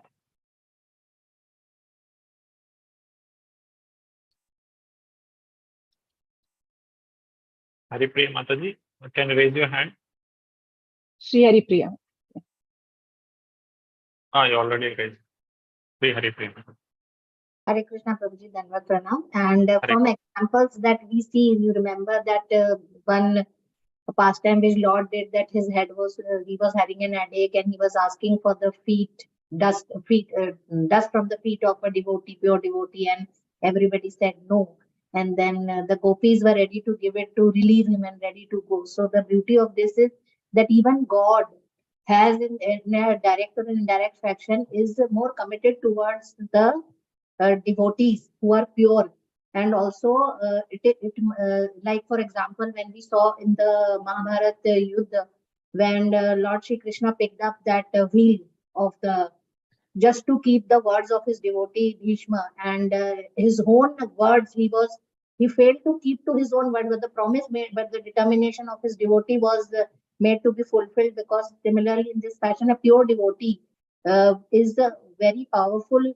And God never, if a pure devotee, if we associate with a pure devotee like a spiritual master, he will deliver us to the God and take us back to Godhead, because God will never fail the devotee's words. His commitment is always fulfilled by the Lord. So that is the importance of serving and being in association of devotees. And Prabhuji, I would like to add one point, that in ISKCON, what is the relevance of all this Panchang Bhakti is that the most amazing part that we see here is like the way ISKCON is structured is such a beautiful way that all the Panchang Bhakti limbs, we automatically follow them in a direct or an indirect fashion. ISKCON, the process or the way it functions has been devised in such a way. Prabhupada actually has given us a structure and the design of this Mangala Aarti, or in any way, whosoever is Krishna conscious in ISKCON is automatically performing all these 5 activities. Like first aspect is the Sadhu Sangha. The moment we associated, like in this online fashion, we were already in association of Sadhu Sanghas who were already having faith in Krishna, and the teachers who were teaching us or conducting the classes. Then in getting association of all these sadhus, we have gradually clarified and we have become more purified as our consciousness is being cleansed and the material contamination is being removed slowly and steadily. Similarly, anyone who is in ISKCON, then we have the Bhagavatam classes, morning and evening classes, where, as you highlighted, Nityam Bhagavat Seva is applied. Then anyone who is associated with ISKCON is directly or indirectly, whether we are worshipping the deities daily at home or not is not, but whenever we are attending Mangala Aarti and all that process which we do with japa, chanting is also done along with the morning japa sessions, and we do 16 rounds of chanting. So we are also again doing the chanting also, and we are attending the deity worship, though it is an indirect fashion, but still we are in our mind and thought process, like we discussed the South Indian Brahman, we only think about Lord and his Archa Vigraha and the service that we are doing, and similarly whatever deities we have at home. So we are gradually automatically into that process of doing deity worship also. And also then residing in Mathura, which is the 5th limb. So in that process also it is mentioned that wherever there is Bhagavatam, that space is already the book, the Shastra itself is equal to the Lord himself. The chanting itself, there is no difference between the name of the Lord and the presence of the Lord, physical form. So what happens is indirectly, the holy Dhama, when it comes to residing, all the temples of Krishna which ISKCON has built, it itself, they represent Vrindavan or Mathura, because the environment there or the aura of that place is so holy that it itself makes all of us be associated, and there is no physical need. Geographically, we need not be in Mathura, but physically, spiritually, and mentally, we are into that Dham space. So that is how, in this way, Prabhupada has given us the simple process for Krishna consciousness by associating all of us into this Panchang Bhakti stream. Hare Krishna, Prabhu. Thank you, Master. Hare Krishna. Karunamai Prabhu. Hare Krishna, Prabhu. Hare Krishna, Prabhu. So our topic was deity worship. And in our group, there were Netroti Mataji and Kiruba Shankar Prabhu and me. So we were discussing worshiping the deity. So Lord Krishna descends in his Archivigraha form. He himself present there. So we can say that there is no difference between Krishna himself and Krishna on altar. So they're absolutely same. So Lord himself is standing on the altar. So we are doing personal service to deities. So like direct service. And without worshipping the deity, we cannot understand Bhagavad Gita, Srimad Bhagavatam, and other scriptures. And if Netroti Mataji and Kiruba Prabhu want to add something, they also can add. I'm sorry. Yeah, Netroti Mataji. Like as Kiruba Shankar Prabhu was mentioning that Prabhupada was able to speak to deities. Even Karunamai Prabhu told how like when Prabhupada was inquiring, like speaking to deities and asking how they are, if they are not worshipped well and they are not given proper timely food, then the deities were responding. So it is very important. We'll take the chance of worshipping deities, because every householder in NOD, Srila Rupa Goswami is saying that a householder should definitely take up this deity worship, because slowly as we start, other anarthas or any material association, attending clubs, cinemas, parties, or dancing, smoking, drinking, everything will be getting eliminated by themselves. And a person who is worshipping deities, the Sri Murti, deity of Krishna, can get more mercy. And there's another incident where Kiruba Shankar Prabhu quoted that in Puri, the deities were getting healthier, like the previous dress was not fitting in. So the priest told to Prabhupada, it's not getting fit again. So Prabhupada told, yes, you're taking care of deities nicely. So the more we take, deities also will be very much pleased. Thank you, Prabhu. Hare Krishna. Thank you. Hare Krishna. Giridhar Gopal Prabhu.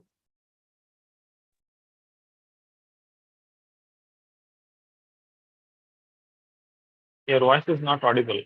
You're unmuted, but your voice is not audible. No, Prabhu. I can't hear. Well, now, Prabhuji. Yes. Yeah, the one that the Bhakti that we chose was the Nama Sankirtana Bhakti, Prabhuji. Of all the 5 important Bhaktis, chanting Nama is the most important. And the leader is like, we follow Haridas Thakur, who has been chanting all day 192 rounds. So chanting helps us cleanses it helps us in cleansing our soul, and it happens automatically, Prabhuji. And chanting, it cannot be done by materialistic people who are involved in the day-to-day activities. It is only possible by pure devotees who have come across devotional service, devotional in their previous births, Prabhuji. So who have crossed the stages of karmis, jnanis, and mystic yogis. And Sukadev Goswami stresses the importance of chanting Mahamantra to Parikshit Maharaja. And by chanting, we are only taking the express elevator to reach to Godhead, Prabhuji. And the thing is that chanting has to be done with determination and offenselessly. That's all, Prabhuji. It also helps us to improve our service towards devotional activities. Thank you, Prabhu. Hare Krishna. Shri Haripriya Mataji.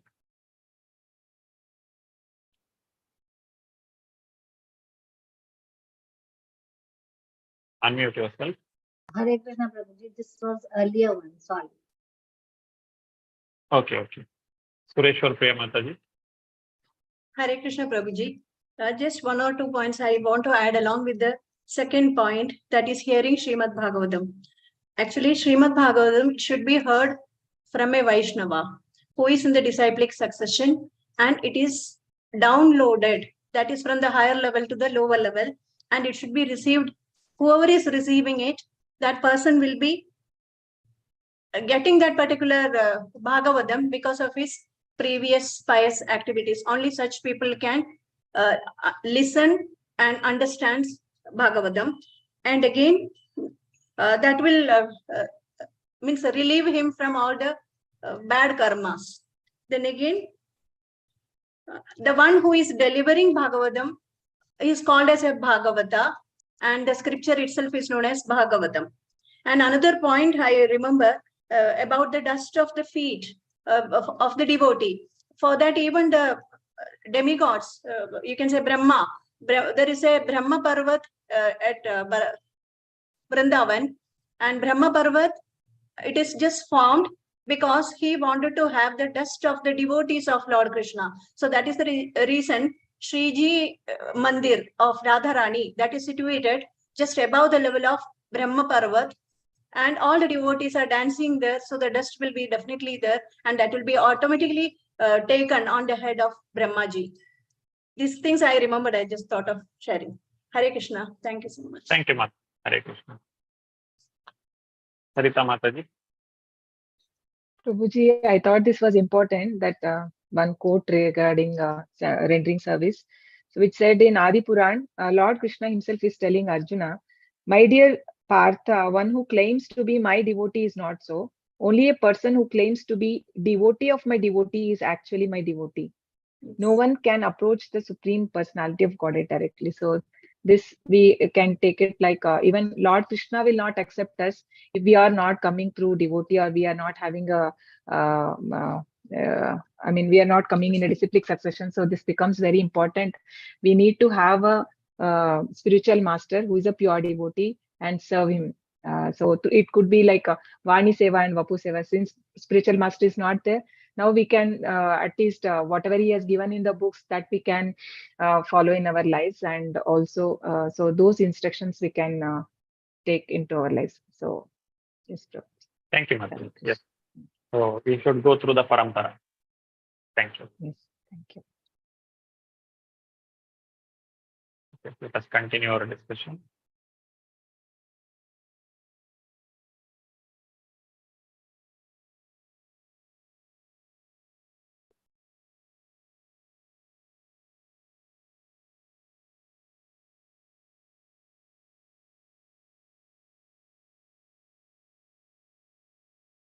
Those who would like to read can raise their hand. Shri Hari Priya Mataji. Hare Krishna Prabhuji, Dandavat Pranam. Panchang Bhakti. The power of these 5 principles is very wonderful and difficult to understand. Even without faith in them, a person who is offenseless can awaken his dormant love of Krishna simply by being a little connected with them. Bhakti Rasamrit Sindhu 1.2.238. Hare Krishna. Shri Prabhupada ki jai. Okay. Thank you, Mataji. So this is the objective, what we have learned today.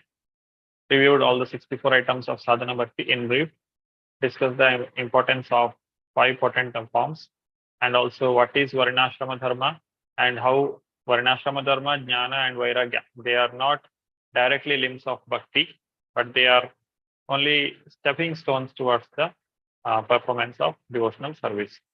And Prabhupada's mission in reflecting what is yukta vairagya and what is falgu vairagya, these things we have discussed today. So anybody like to read? They can raise their hand. Sarita Mataji. Hare Krishna Prabhuji. One should therefore be encouraged to develop his service attitude toward the Lord, because this will help him to chant without any offense. And so, under the guidance of a spiritual master, the disciple is trained to render service and at the same time chant Hare Krishna mantra. Hare Krishna. Continue, Mataji. Okay. As soon as one develops his spontaneous service attitude, he can immediately understand the transcendental nature of the holy names of the Mahamantra. Nectar of Devotion, page 108. Thank you. Hare Krishna. So with this, we have come to the conclusion of today's session. We completed 14th chapter. One more last thing I would like to tell you about some of the examples for practicing the limbs of bhakti. There are different devotees that is given in the list you can refer to. So these are the list of devotees we can take. Shravanam, we have the example of Parikshit Maharaj. Kirtanam, Shukadev Goswami. Smaranam, Prahlad Maharaj. Padasevanam, Lakshmi Devi. Archanam is Prithu Maharaj. Vandanam, Akrura, who came to take Krishna and Balram to Mathura. Dasyam is Hanuman. Sakyam, Arjuna. And Atmanivedanam, who gave everything to the Lord, that is Bali Maharaj. And Ambarish Maharaj, he is the one who has done all the angas. That is there in the Srimad Bhagavatam, Savai Mana Krishna Padara Vindayo. So somebody can read this. You can raise your hand. Sri Hari Priya Mataji. Hare Krishna Prabhu. Translation. Maharaja Amrish always engaged his mind in meditating upon the lotus feet of Krishna, his words in describing the glories of the Lord, his hands in cleansing the Lord's temple, and his ears in hearing the words spoken by Krishna or about Krishna. He engaged his eyes in seeing the deity of Krishna, Krishna's temples and Krishna's places like Mathura and Vrindavan. He engaged his sense of touch in touching the bodies of the Lord's devotees. He engaged his sense of smell in smelling the fragrance of tulsi offered to the Lord, and he engaged his tongue in tasting the Lord's prasadam. He engaged his legs in walking to the holy places and temples of the Lord. His head is bowing down before the Lord, and all his desires in serving the Lord. 24 hours a day. Indeed, Maharaj Amrish never desired anything for his own sense gratification. He engaged all his senses in devotional service in various engagements related to the Lord. This is the way to increase attachment for the Lord and be completely free from all material desires. Srimad Bhagavatam 9.4.18 to 20. Srila Prabhupada ki jai. Right. Thank you, Mataji. So with this, we have concluded today's session. If anybody has any doubts, any questions regarding today's class, you can raise your hand and ask the question. Hare Krishna, Krishna Krishna, Hare Hare, Hare Rama, Rama Rama, Hare Hare. Deepti Mataji. Hare Krishna, Prabhuji. Dandavat Pranam. Thank you, Prabhuji, for this question. Prabhuji, I don't have any question as such, but I just wanted to understand in the introduction chapter. In the introduction chapter, we had 12 rasas. Prabhuji, I'm a bit confused with the Sanskrit words of those rasas. Could you please help us with that? So, Prabhuji, the names are like Shan Ras, Dasya Ras, Sakya Ras, Vatsalya, and Madhurya. So, these are the 5 primary rasas. Then we have comedy, which is Hasya. Compassion is Daya. So, chivalry is Veer Ras. Wonder is Adbhut Ras. And Prabhuji, ghastliness, devastation, and tear. I don't know the Sanskrit words for these 3. Vibhatsa. Like, Vibhatsa. So, Prabhuji, which one is Bhaya? Okay. Bhaya is the word, root word. From that comes the word Vibhatsa, one which creates the fear. That is another rasa. I'll read out the rasas. First one is Raudra. Raudra means anger. Okay, anger is Second one is Adbhuta, means wonder. Yes, Prabhuji. Raudra means when somebody is getting angry. That is Raudra. And Adbhuta is, you can take the example of Arjuna in the 11th chapter when he saw the Vishwarupa. That is wonder, Adbhuta. And Hasya, that is comedy. Veera, chivalry, Bhishma and Krishna. Yes. Chivalry rasa. And Daya, mercy. And Bhayanaka, that is horror. Okay. And Vibhatsa. The difference between Bhayanaka and Vibhatsa is Bhayanaka means you are afraid of your own life. And Vibhatsa means you are not able to see the situation. The person, if say, for example, some accident has happened, you're not able to visualize that. Means you're just not able to stand there for any moment. The scene is so disturbing to the mind. That is Vibhatsa. Okay, I think that is the 7 I listed. So, Prabhuji, ghastliness and devastation. So, the one which is Vibhatsa, that will be very devastating, no? Yes, yes. It's a shocking. Shocking. Right. Yes, Prabhu. Sure. Thank you, Prabhu. Hare Krishna. Sureshwar Priya Mataji. Hare Krishna, Prabhuji. I got some, I must not have heard it properly. That's the reason I'm asking you. First thing, in the 48th item, it was told about Draupadi as goddess of fortune. Kindly enlighten me with that explanation. 48. Sakyam. Yes.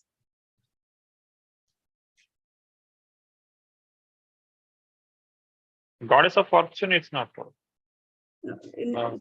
No. Draupadi, yes, Prabhuji. Yes, Prabhuji, we read in the PPT. PPT or somewhere we read. Draupadi as the goddess of fortune. Yes. It is there. It is. I saw it also.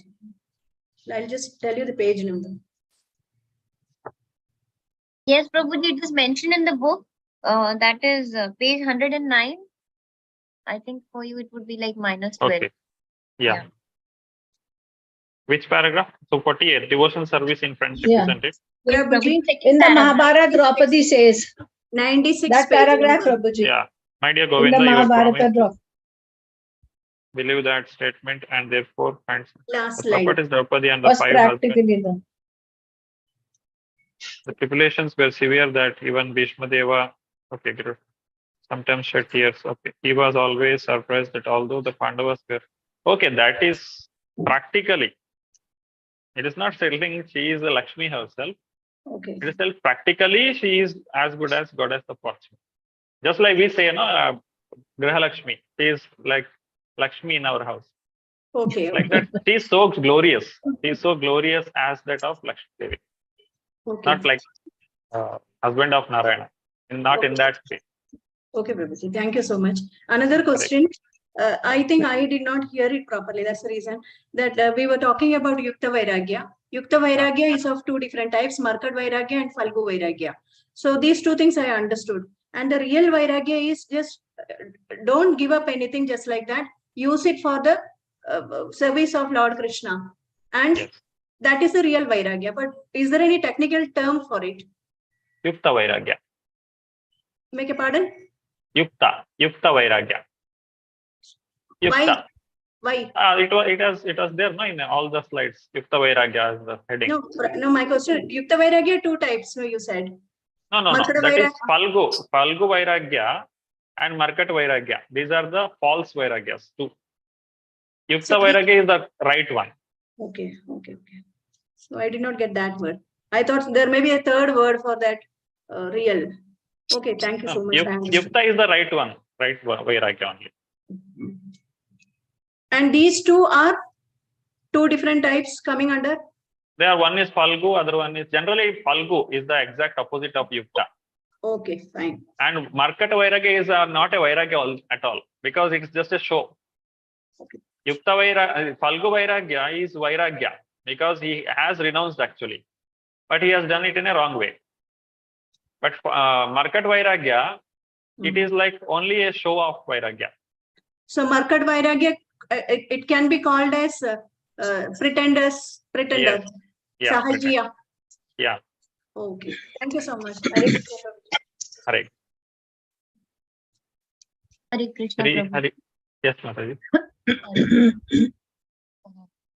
Prabhuji, may I continue, please? This is based with Mataji's question. Thank you. Okay. Prabhuji, so won't it be right if we say Falgu Vairagya to be as Markat Vairagya also, no? No. Falgu Vairagya is not Markat Vairagya. Falgu Vairagya, actually the person has renounced really, truly. The person has gone to forest and he has given up everything. But the Vairagya is not going towards Krishna. Just like people don't travel in vehicles. They are actually renounced. They are walking only, whole life they walk. That is actual renounce. That spirit is there. But they don't know that these things can also be used in the service of the Lord. So they give up. That is prapanchikataya buddhi. Okay, Prabhu. Thank you, Prabhu. Hare Krishna. Shri Hari Priya Mataji. Hare Krishna, Prabhuji. Dandavat Pranam.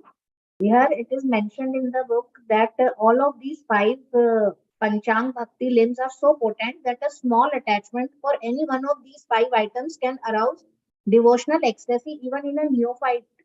So, Prabhuji, Yes. when we are not able, I have come across some devotees who mention that we do chanting for the whole day only. They are not doing any other like deity worship or attending Mangla Aarti or that. They are only concerned about that I have to do 108 rounds of chanting today, Ekadashi, I do 64 rounds like that. So, is it also a correct way of Krishna consciousness too? Like when we are associated with ISKCON, they are ISKCON devotees only, but some of them are only reading Bhagavatam and are not interested in again reading it again. That is kind of I have come across devotees. They say we don't enjoy like Acha Vigraha Devi Seva, and it is lot of trouble goes into that. But I relish this mellow of reading Bhagavatam or only chanting. So that is the best way to do it. So they suggest me also that you are trying to do put your the feet into many boards. Like I want to attend Mangla Aarti also, I will do chanting also, I will do this also. So that is the question which I want to ask. Like how do we understand This it? is not recommended for neophytes or beginners. As a person grows in spirituality, they will develop certain attachment for certain kind of anga of the bhakti, which they want to increase. But they should not make others to do the same, because variety is the mother of enjoyment. When there is a variety, we will get attracted to the activities of devotional service. Say from morning 8 o'clock to 12 o'clock or 1 o'clock, we have Bhagavatam class every day in the temple. Then how many people will sit? Only those who have developed the taste, they will sit. Others will be, if you force them, they will sleep on the in front of the class. So there is need. So if it's all designed by Prabhupada, Mangalarti is also needed, Darshanarti is needed, Guru Puja is needed. Otherwise, it is not complete. But as the person grows in spirituality, they will develop certain limbs of bhakti as more important or more attractive. So for their personal activity, it's okay. But at the same time, they should give good example to the devotees. They should not make simply a show off that, or even though they may be having all the desire for only sit and chant, but those who are looking at them, they may get confused. I'm not able to follow this devotee. So they will not be able to guide others. As Krishna himself tells, I have no duties to do, but still I work for giving the right direction. So it is attending Mangalarti is the duty of every devotee, and it is good for them also, and it is good for others. It is an inspiration for others as well. So it is not recommended to do any one anga continuously throughout. Occasionally, maybe they may do, because some Ekadashi day, they may do certain number of rounds chanting, or they may reduce other services and read only Bhagavatam. Instead of reading 2-3 hours, they may read for 5-6 hours or 7-8 hours. As we karmis, we do bhakti in the morning and bhakti in the evening, and in the in between we do all the activities for earning money. And engage all their this free time for practice of Krishna consciousness. That is fine. But otherwise, for neophytes, this is not recommended. It is not possible also. Unless you have taste in reading Bhagavatam, person will sleep. Because Bhagavatam, unless you know what is Bhagavatam, when you start reading first canto of Bhagavatam, person will sleep. Because the real story starts little later. The philosophy comes in the beginning. So you have to cross that. So you need blessings of the devotees for that. Also, Hare Krishna Prabhuji, thank you. And one more question I have regarding this Yukta Vairagya and Markat and Falgu, because midlife crisis, as we say that, because I'm seeing many of my known colleagues and few people who have known who have just crossed 40, and now they are like, they are planning to give up their jobs, and because they're not happy with the profile, and they just want to take a break, that I have earned enough, I have slogged a lot, and they've taken a 1 BHK in Haridwar, and they want to go and stay there and do some spiritual activity for the upliftment. So what kind of a Vairagya, because they've left this, that I don't want to be associated anymore as a householder and need some space for myself, and I'm going and I'm leaving everything, like we live there with bare minimums. and do some spiritual upliftment exercise and yoga, shivir and all. So what kind of a vairagya it is? Is it Falgu or Markat? It is not Markat Vairagya because they already left it actually. Yeah, we cannot say Falgu unless we see the result. Now you wait for some time, you check what result they get. Are they seriously practicing, or will they come back saying that it is boring activity, I don't want to do? Or will they become some kind of sajiyas? Where they end up, that will decide, because now itself we cannot say. It is just a beginning. Okay, and Prabhuji, those the gurus and who are like, they are pretending to be, and then they just accumulate devotees in the name of that we will do Bhagavad Katha and this and that. So they are into the category of Markat Vairagya because they themselves are materialistic. They want all luxuries and comfort for themselves. Their homes and all have all facilities and they have all that pomp and show. So they are into Markat Vairagya. Markat, yes. Okay. Thank you so much, Prabhuji. Hare Krishna. Hare Krishna. Any other questions? No hands are visible. Okay. So if there are no questions, we'll end the session for today. We'll meet in the next class. So we have completed the Sadhana Bhakti. Next we'll continue to the Raganuga Sadhana Bhakti. Vaidhi Sadhana Bhakti is over. Next is Raganuga Sadhana Bhakti will be discussed in the next chapter, next lesson. I thank all the devotees for coming to the today's class session and actively participating in all the activities. Vancha kalpatarubhyascha kripa sindhubhya eva cha patitanam pavanebhyo vaishnavebhyo namo namaha. Ananta Koti Vaishnava Vrinda ki jai. Namacharya Haridas Thakur ki